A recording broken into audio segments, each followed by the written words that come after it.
I want you to talk about the importance of HBCUs since you were talking about that, because HBCUs, DEI, everything is under attack.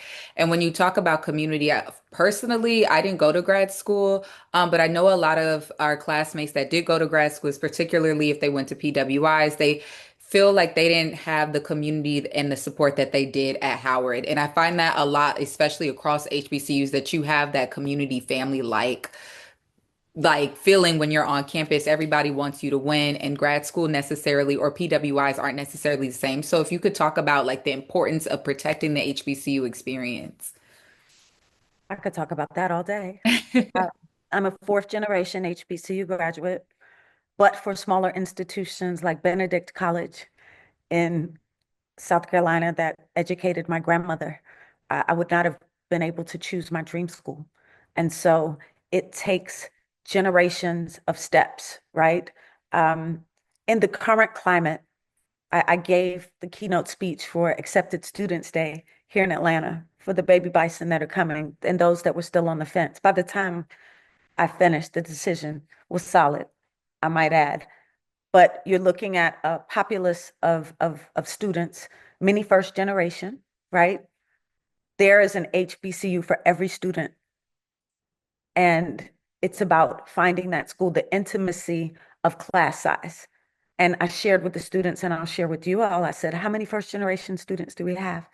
And like six of them stood up. Well, they raised their, I said, stand up. You're not gonna, you're breaking, you're breaking the chain of poverty.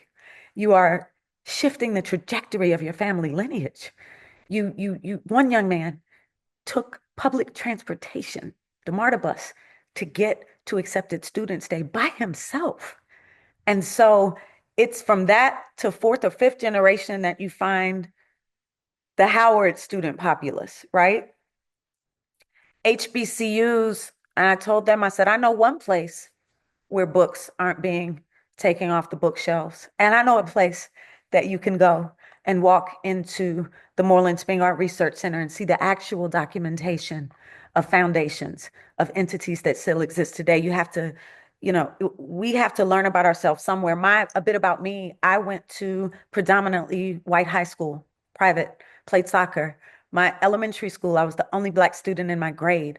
I went to public school for middle school. It was mixed. But I knew I was going to an HBCU because my parents said so. They said, our money goes to an HBCU. You can pick anyone you want. Anything else, you better get a full ride, right?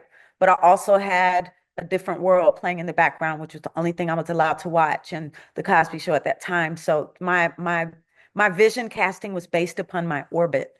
But HBCUs have been producing excellence with fewer resources since inception. I also let students know it's fine if you want to choose a PWI, but it was Howard that gave you Brown versus Board of Education, drafted upon the desktops of Howard Law. And so whenever you choose something, just know who you are to thank.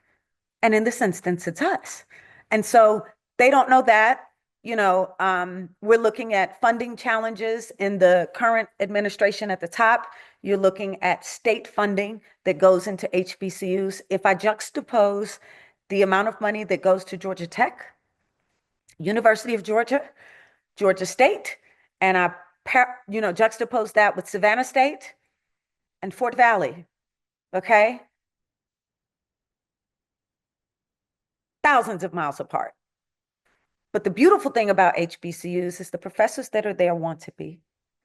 The opportunity to perhaps not have the highest GPA coming out of high school and have a school take a chance on you is there.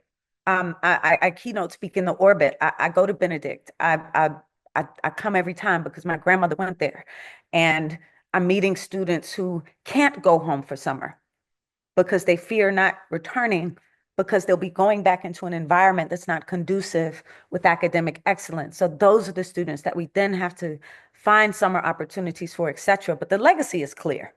The brand is substantial. What's interesting is watching the shift in application trajectory under this current administration. It is my hope that more students will come home.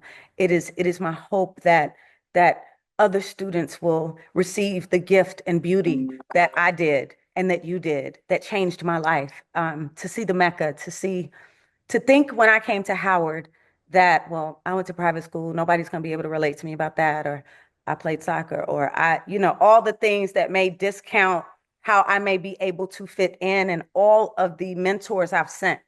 One just graduated magna cum laude from School of Business, sat on the autistic spectrum. Teachers gave up on him. The only person who didn't was his mother and his father. They were both graduates of a PWI. He said he wanted to go to Howard, presented his case on like a case analysis, somehow found me. I talked him through, shredded his essay 7 times. He finally got it right. He just graduated with honors. And that's the difference that an HBCU can make. Because he got to Howard, he got to go to London. He got to do a semester exchange. He got to do this, he got to do that. So we wouldn't be where we are without it. And we are responsible for pipelining students in our home communities to HBCUs.